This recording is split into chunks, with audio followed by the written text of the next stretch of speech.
The Big Respawn, a story set within the Conversion Bureau universe originally conceived of by Blaze. Written by Chatoyance, read by Pwezem. Theme music, Hand for Hoof, is by Zacko and Denotive and is used with their permission.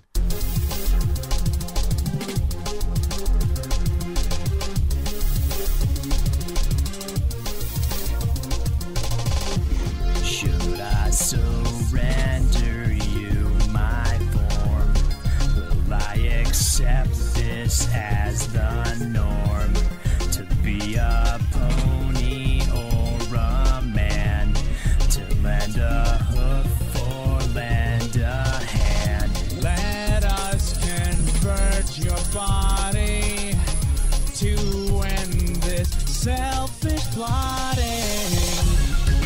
All of Equestria calls your name, But things won't be the same. just surrender all your shame. But I'm not the one to blame. How much longer will you hide? As long as it takes to decide.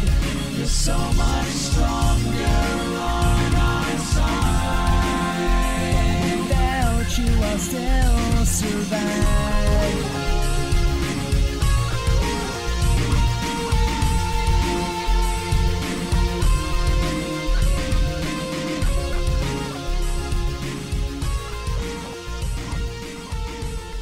Lost in the Herd 1. The Big Respawn.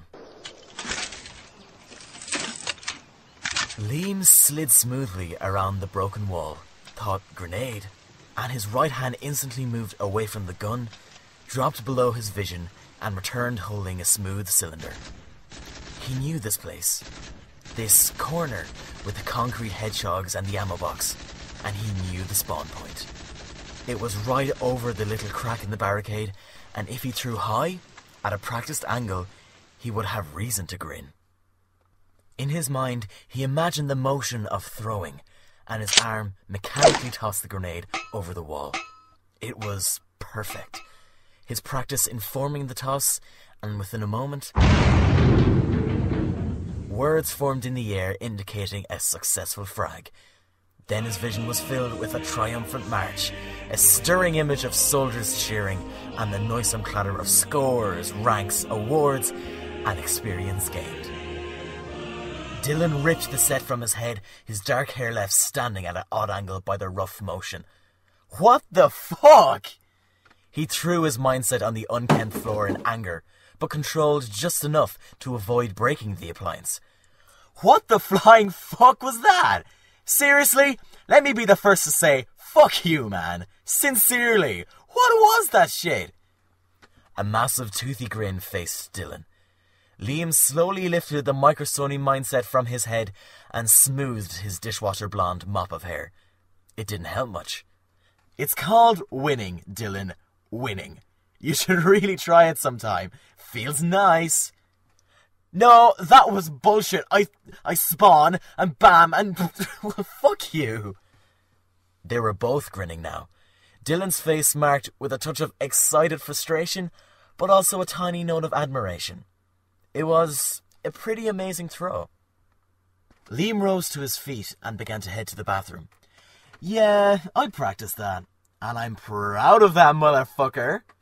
As he rounded the shelves, he added, Come on, you could have done the same. Well, if you weren't crying like a little bitch, of course. This elicited a round of muffled expletives from behind the door as Liam settled in.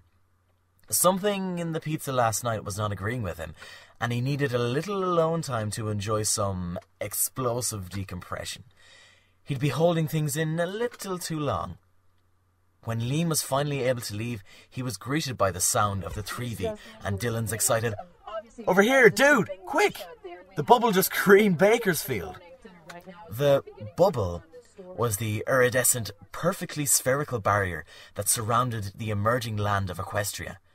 Since it had first emerged from the sea 4.5 years ago, the strange soap bubble-like shield had never stopped expanding. Slow at first, news reports had eventually been forced to admit an acceleration. Now, the sphere was visible from space, a shining dome more than 1,000 miles in diameter, like some great gemstone set into the Fabergé egg Earth. It was the largest no-fly zone in history. Look! Dylan was excited. It's just beginning to push into Los Angeles. The news anchors, two overly blonde talking heads, were decrying the loss of American soil, and the horror and sheer magnitude of it all. Liam took his seat. Motherfuck. Damn, that is something. The properties of Equestria's shield were such that nothing human could penetrate the barrier. It was open to almost all matter, but anything human met with total solidity. The effect was such that even bones, buried deep in graves, were pushed out of the ground, swept as by a shimmering bulldozer, up to the light of day. But this was not all the barrier did. What passed through safely changed. Radiation ceased. It just stopped being radioactive. Poisons stopped being poisonous. Gasoline changed into something not entirely unlike raspberry jam. The most wilted, dying grass turned greener than the finest summer's day. The darkest, most brackish water became the purest blue, and highway pavement shimmered and fizzed, shifting visibly into bright and colourful cobblestone pathways. High skyscrapers melted into thatched-roofed buildings, and everywhere trees and flowers filled every space. Outside of the bubble, the works of man, grey and grimy and hard. And inside the bubble, a brightly hued fairyland where only a semblance of the original pattern could be interpreted. Look at that! It was an extreme close-up shot from the ground, showing the slow, inexorable expansion of the equestrian barrier. Liam could see clearly the edge of the bubble visibly swallowing the very last edge of what had once been a petrochemical tank, the other side of which had become a very pleasant-looking hillock, covered with flowers. The hillock was strangely high and domed, the mass of it at a steeper angle than physics could allow. That was Equestria defined, an utterly alien physics, a completely alien world. No, not world. Universe, thought Liam. It's not going to stop. It's just not going to stop. This is going to... It's going to cover the world, and that is that. Dylan was unusually somber. If it never stops, then at some point, eventually, there won't be any place left. There won't be any Earth left. And no human can live in there. Liam shifted in his seat uncomfortably. It's death in there. For humans. Dylan paused for effect. For humans. He stressed the word, savoured it on his tongue, stretched it. Listen, man. We have to do this.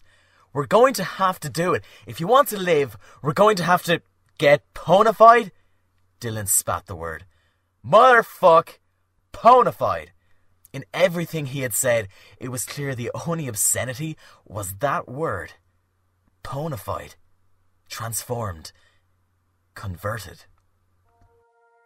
A gentle voice issued from the Trevi, coming from an unearthly and beautiful creature. A being of fantasy and impossibility. Her multicoloured mane moved and rippled like a flag around her head. Sea green, blue, and pink. Her long unicorn horn jutting from her milk-white face. She was Celestia, absolute monarch and literal goddess of the emerging Equestria. It is with the utmost regret that we acknowledge the loss of the great and magnificent human dwelling of Bakersfield, and also the many other sittings and locales that once graced your coastal regions. While we cannot stop nor halt the progression or the expansion of our realm into yours, we remind you that there is no threat. We welcome you willingly and with love, to join us, to enter into our land, our lives, and our society. Everywhere are the conversion centres. Always is the open hooves to greet you into a new and better life. Dylan and Liam looked at each other. Neither could interpret the look on each other's face. Celestia was speaking again. You have seen what exists beyond the great barrier of Equestria. A world green and lush and beautiful. Beyond is a land where life is gentle, kind and wondrous. I would not wish to be despairing of your magnificent works, but surely there are among you those that can see the verdant fields beyond the grey steel and blackened concrete, and yearn for a better life. Please, please join us. One of the toothsome anchors was back. That was Princess Celestia of Equestria, responding to these scenes of the current state of the equestrian expansion. We now return to... But by now, the young men were not listening. The sound tuned down, their faces solemn, chairs facing each other, each trying to read the other. I'll go first, Liam spoke. Then you can see what's what. Motherfuck, answered Dylan.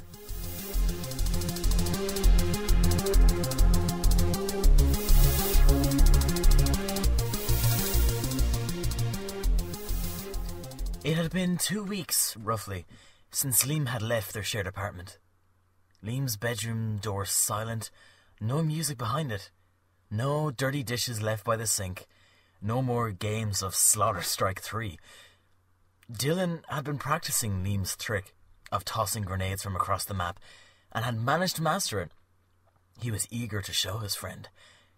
They had met playing the first iteration of Slaughter Strike, back before the mindsets came bundled with the system. Dylan had gone to the trouble of ordering a pony-scale mindset for Liam as a gift. The device was a custom job, bought over the hypernet, wide enough to fit the huge skulls of the equestrian ponies. Dylan was reconstituting some hot wings and sipping a beer when he heard fumbling at the door.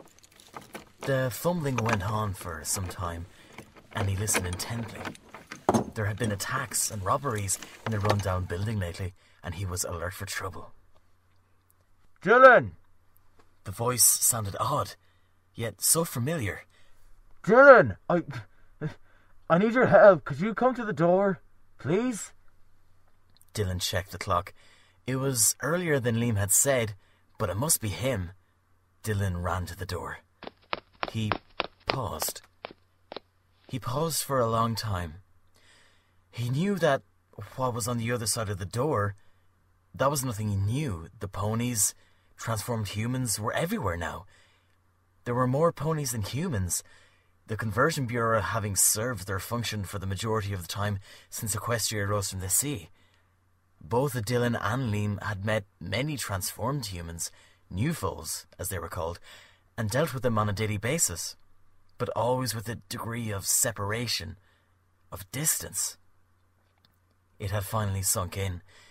The denial and suspension crumbled away as he stood at the door. On the other side was Liam, but not Liam, no longer human Liam. And this Liam, this creature, this alien, was his roommate. It was going to live here now, with him, every day. Dylan? The voice was plaintive. Are you there? I can't work the print lock. No fingerprints. Oh, please be there. I'm a little nervous out here. I want to come home. Dylan? Dylan snapped out of his emotion. Sorry, dude, I had to get here from the... Just a second. Dylan was working the locks, pulling back the 3 safety bolts on the hard lock. There we go. The door swung inward. Dylan held his breath, unsure of what to expect. The creature trotted swiftly in. It was dragging a sack in its teeth.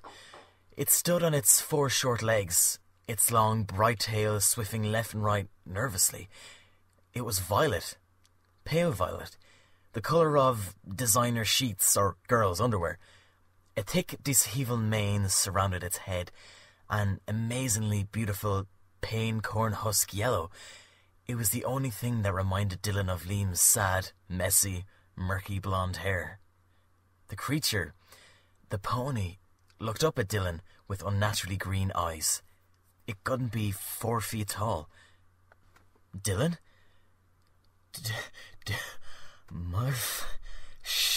Dude,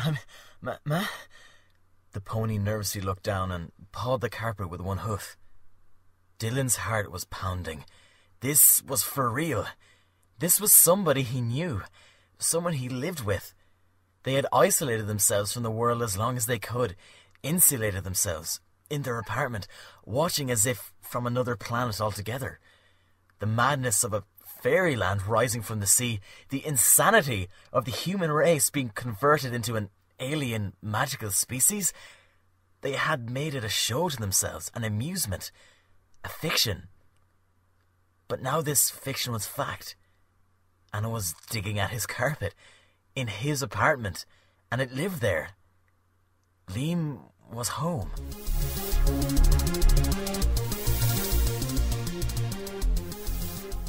They had eaten dinner. Dylan offering Liam a chicken wing. That was interesting. Everyone knew equestrians were vegetarians, and both were curious how this new earth pony equinoid body would react to meat if were presented. Meat was available, but somewhat frowned upon in the conversion bureaus themselves, so this was Liam's first reacquaintance with a favourite staple. The little stallion tried, but even the smell was too much. "It smells like death," was how he put it. Dylan tried some of the food Liam had bought home in the sack. The sack was filled with hay. Lots of hay. Some alfalfa, some unusually large and colourful flowers, some amazing apples, and, of all things, muffins in a box. The hay tasted awful, like trying to eat a broom, and the flowers just tasted like chlorophyll and nothing. The muffins were pretty good, but the apples were like nothing Dylan had ever tasted. They didn't look real. They were some shade of perfect, and the taste and the smell sang to him of something long forgotten in his childhood. Something sweet and pure. The apples made him sad too, though he didn't understand why. They talked nervously to each other through this. Liam the pony exclaiming the rich deliciousness of the hay, the unbelievable savour of the flowers. "That's one thing that's changed, dude. Your sense of taste is fucked up." Pony Liam visibly shrank at that. What had Dylan said? "You alright, dude? Liam?" The pony brightened. "Yuppers? I'm fine. I'm just very happy to be home with you." That struck Dylan. You never say yuppers, dude. And that prissy, "I'm very happy" crap. Fuck, man. You are very happy to be home with me? What kind of shit is that? Are you okay? The pony shrank again. It was instant, as though he had been hit with an invisible fist. Then he was back, all gigantic-eyed and pony smile. "I must have said yup sometime. Everyone says yup. And I'm just happy to be home." Those huge eyes, they seemed the size of soccer balls to Dylan, stared back with unnerving innocence. "You didn't say yup, motherfucker. You said yuppers."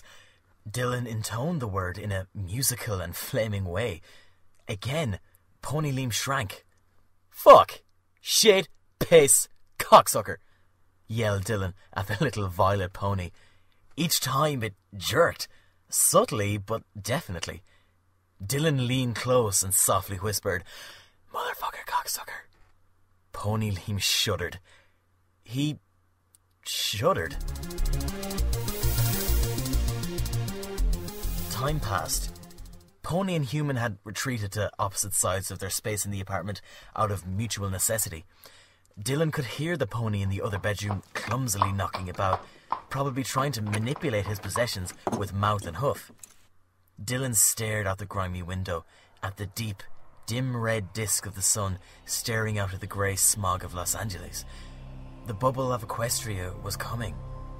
Already it was at the edge of the city. Bakersfield was now a hilly meadow within an invading universe. Parts of the city were already dangerous to be in. The magical radiation too dense to remain in for long. In time, within another year, this apartment would be Equestria. The smog was clearing. Bright rays struck Dylan's eyes, shocking him. The grey blanket was being peeled back, faster and faster. He could no longer stare at the disk of the sun, for it was too bright. Yellow and pink and deep blue sunset. Something he had never seen outside of the media dazzled his vision. The sky really was blue. Dylan made out what was causing this impossible change. Pegasi, he corrected himself. Hundreds of them, in every colour he could imagine, swept as one round and round the Los Angeles city. They dissolved the smog, battered it, swirled it up like cotton candy, dragging it behind them, on into and past the now visible bubble that loomed and shone beyond. When the smog trail entered the curving equestrian expanse, it vanished. Purified, he imagined. Cleansed. The barrier was so close. It was so impossibly vast. It shimmered like a soap bubble. The smog had hidden it all this time. He had no idea it was so close and so incredibly huge. The sun finally set, and for the first time in his life, Dylan saw stars. Not many, for there were many lights in the city, but some. Stars. Stars in a sky that was not grey.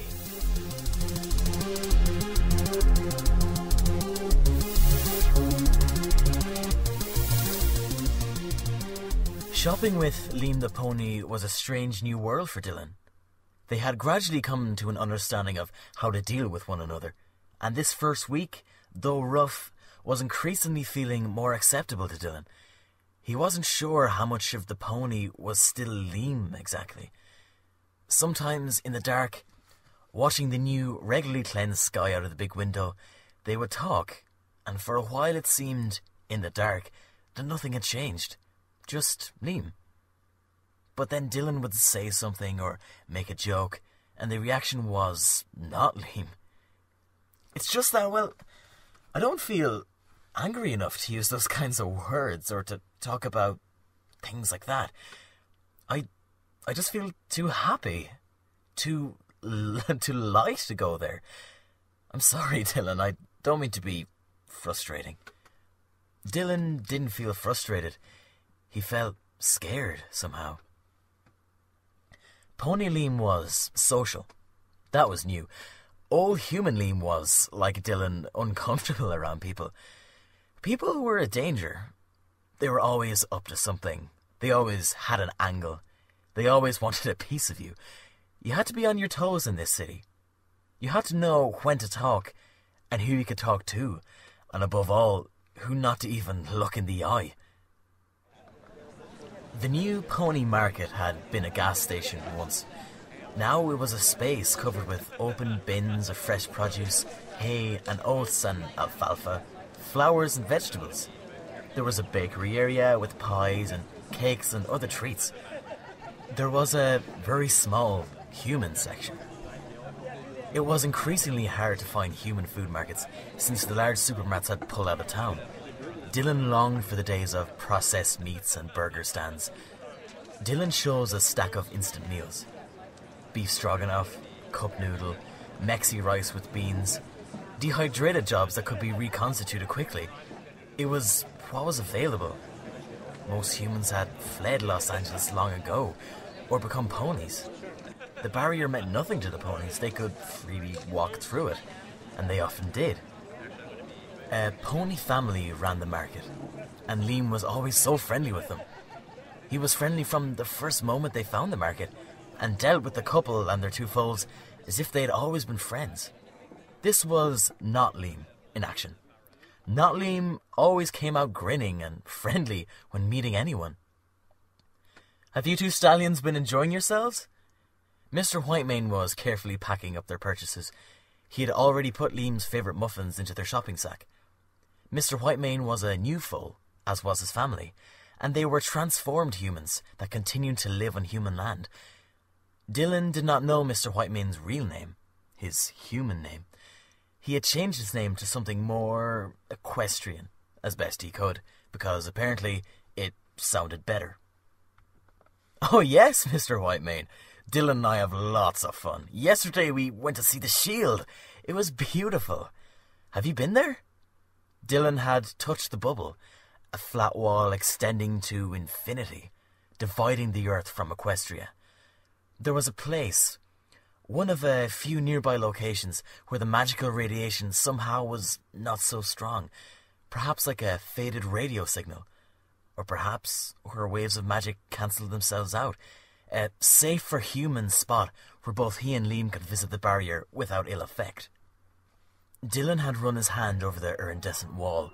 It felt hard as diamond, frictionless, and neither warm nor cold. It was just there, impossible to pass, impenetrable. Liam had happily trotted across the magical wall, but it was air to him, and Dylan saw Liam's violet hooves press upon the most perfect, bright, splendid grass he had ever seen. Looking across into that colourful land had moved Dylan in some fashion he could not say. He turned away. He didn't want Liam to see. The guy would probably make a big deal out of it, try to comfort him like a fucking pussy. He couldn't deal with that crap. Oh, you're going to enjoy this week's alfalfa, Liam. It comes straight from Equestria itself. We'll be getting shipments from there regularly now. A taste of homeland. Liam cantered with joy. Sometimes, no, all the time, Liam was like a child now. He was like an innocent, loving child. A part of Dylan had begun to hate this, despise this. It burned. Have you thought of a new name, Liam? A proper pony name, say. Something like Violet Fetlocks. Oh, that sounds nice. That was the last straw. That was it. That was the shit. The fucking shit. Dylan turned and strode away. He walked and walked. He couldn't go home. This motherfucking prissy pony shit.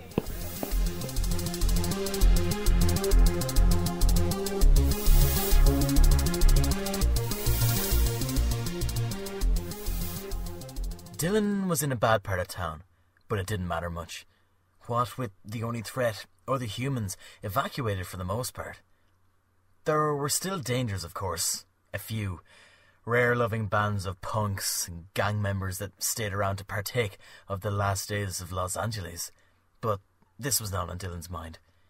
Pony or flee. These were his options. He could become like Liam, or he could flee. Somewhere. Anywhere. There would be ponies wherever he went, of course, but he could only get away from the expanding bubble, the growing magical field, and ultimately, Liam. Liam and he used to be friends. They could shoot the shit with one another into the morning. They shot the hell out of opponents online. Liam was a great fighter. He was fucking awesome online. They had not played together since that first night. Liam couldn't take all the blood. He couldn't bring himself to pull the trigger. He didn't feel good hurting anything. And that was it. That was what had been lost. That part of Liam, that part of his humanity was gone. The killer ape, the murderous primate, it was gone. The anger, the force inside, the rush of domination, gone. Dead. Liam wanted to be... What was it that Liam wanted? To be a friend? That hurt Dylan the most. He couldn't get mad at Liam. He couldn't even swear at Liam. He couldn't because no matter what he did, Liam just tried harder to be a good friend. Liam was nice. He was so fucking nice. And Dylan wasn't. Not like that. He never thought himself as a bad person. He felt he was an okay guy. He was a good friend. The time human Liam, old Liam, couldn't make rent and food, he spotted him. He never even expected to see the money back. That's being a friend, isn't it? It wasn't like he was evil. It's just that, where was the fire? What had happened to Liam? And if he went pony, what would happen to him? What would he be? Who would he be? And what did conversion steal from humans? Was it gone forever? Dylan slept in an abandoned hotel. He picked the fanciest room. He deserved it. He did not feel like watching the Pegasi colourfully sweep the horizon. He pulled the drapes shut. He kept the room dark. He felt dark. "I'm sorry, Dylan." The huge, shining green eyes seemed deeply concerned. "I really wanted to play, and I really appreciate the wonderful mindset. It's a fantastic gift, but..." Pale violet hooves pawed the carpet again. "Maybe we could try playing something else? Something a little less, well, violent. I can't help it. It just makes me feel sad, I guess." Sad. It made him feel sad. The pretty pony feels sad. Not scared, not disturbed, not disgusted. Well, maybe a little. Yes, disgusted. It was on his face, his muzzle, whatever. But the bottom line is that he was sad. Like it was somehow wrong. Like a good round of killing the shit out of people was indicative of a lesser status. The fucking pony was acting superior. Superior! That was the problem. Liam, the precious pony princess, was better than everyone. Better than human. That thought startled Dylan. All of his life he had been angry. Angry at people because they fucking sucked. People were mean and selfish and cruel, and the world was mean and selfish and cruel. There was no end of assholes. Fucktards on the net, asshats on the street, sociopaths in the government, and raping pirate cocksuckers ripping up the planet for profit everywhere. Every fucking man for himself. Every fucking man for himself. Every pony for each other. Every pony for everyone. Dylan tossed and turned for hours before he finally fell asleep. Dylan was 6. He was at some kind of street festival. It was in the Latino part of town. There was music and men in fancy outfits playing horns. His mother had taken him there. It was so bright and everyone was so happy. The plump elderly woman squatted down and patted him on the head. She said something to his mother he couldn't understand. She gave him candy. He beamed at her. Without thinking, he grabbed her leg in his arms and held her. She stroked his hair and said things he couldn't make out. He waved to the nice lady. He waved to the band. People all waved back. And all he knew in all the world was that life was pretty.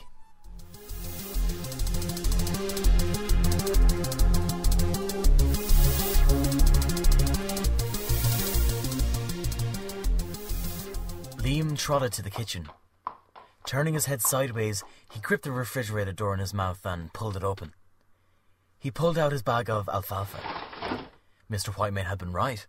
Real equestrian produce was unbelievably good. For the past 3 weeks, since Dylan had disappeared, Liam had made a point of getting the imported grains and flowers. It was something cheery, and he needed that, because he couldn't help but worry about his friend. His best friend. And Dylan was his best friend, and he had realised that the moment he woke up after his conversation. Even while he had been first learning to walk with his new legs, he had been thinking. Thinking about whether he would one day impress his friend with how well he could trot. He had felt shame that he had never told Dylan how much he appreciated him, how he had basically just taken him for granted. Every day Liam had gone out to try to find Dylan. He had asked some of his new Pegasus friends to keep an eye out for a dark-haired human. He had even consulted a local unicorn, in the hopes that some work of magic could find Dylan. but while the unicorn was an early convert, she had no means of helping him. Liam, by now, had many friends among the ponies of Las Pegasus, as every pony was starting to call the city. Occasionally, he had heard rumours of sightings of a man or men, but so far, no pony had definitely found Dylan. Liam put some of the alfalfa into his big bowl. It was his favourite bowl, because it was wide and brightly coloured. He went back to the fridge for some carrots. Carrots were now spicy sweet treats to Liam. They tasted nothing like he remembered them from his old days as a human. He carried the meal, when he had finished preparing it, gripped tightly in his teeth, over to the table by the 3V. He liked eating it there. It reminded him of his days with Dylan, and it was nice and low so he could eat comfortably, sitting on his haunches. He dipped his muzzle into the bowl, the cool fragrance of Equestria filling his nostrils. It sang softly of rolling green hills perfect for galloping over, of crystal streams and green, so green, shading trees, breezes so pure they almost sparkled, and vast fields of colourful, delicious flowers. There was a knock at the door. For a moment, Liam was excited, but his keen ears knew the difference in sound between a human knuckle and a pony hoof. Liam stood up, licked the last savoury strand of alfalfa from the edge of his muzzle, and trotted over to the door. There was no need for locks anymore. Everyone in Las Pegasus was a pony now, except he dearly hoped for one special human, and that made the opening of a door much less of a chore. Carefully gripping the handle in his mouth, the little violet earth pony flipped the latch with a strong tongue and pulled the door open. "Hello," he began. "May I help you?" Outside the door was a bright yellow stallion with a dramatic midnight black mane and tail. He had a simple cloth bag in his teeth, which Liam recognised as a release bag, often offered to the converted as they left the conversion bureaus, providing them with an initial supply of food and essentials to assist them in their new lives. Liam had been given one. He still had it, for sentimental reasons. The yellow pony tried to say around the bag. "Oh, you must be looking for some pony for company, being new and all. No place to go? I'm glad you found me. Please, come in, friend." Liam backed up to allow the new pony to enter the apartment. The yellow earth pony trotted in, a little unsteadily, and sat in the middle of the room. He finally dropped the bag from his teeth.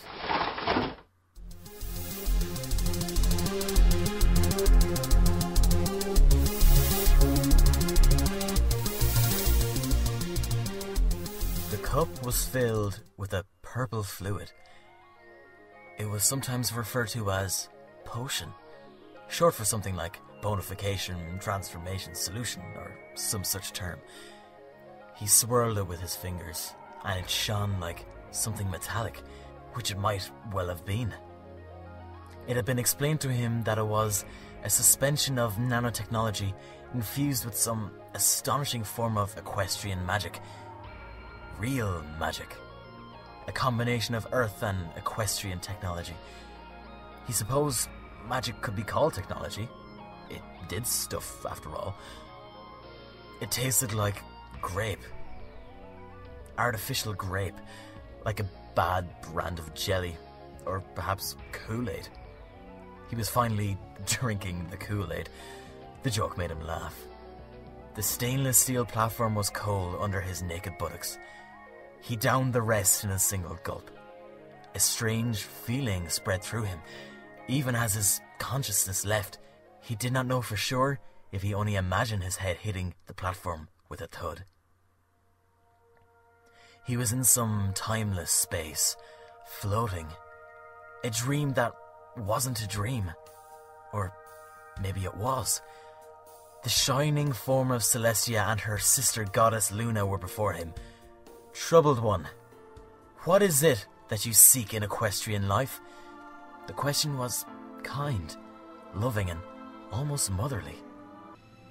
I want... The words formed in his mind, for he had no body for which to speak. I want kindness. I want to be innocent. and he was filled with light and laughter, and he became 6 again, and he knew beyond any doubt or any fear that life was pretty. And then the colours sang to him.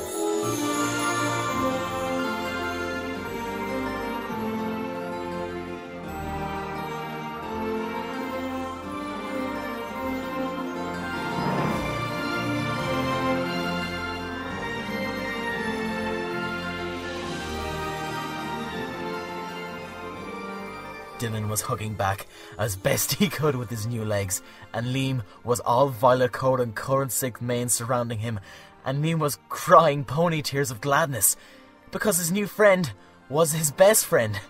And the hug went on for a long, long time until the sniffles stopped. It was all very emotional and very raw and very sappy and very honest. And Dylan found that he didn't mind. No, he didn't mind at all. In fact, he loved it. The Big Respawn, written by Chatoyance, read by Pwezem. Thanks for listening.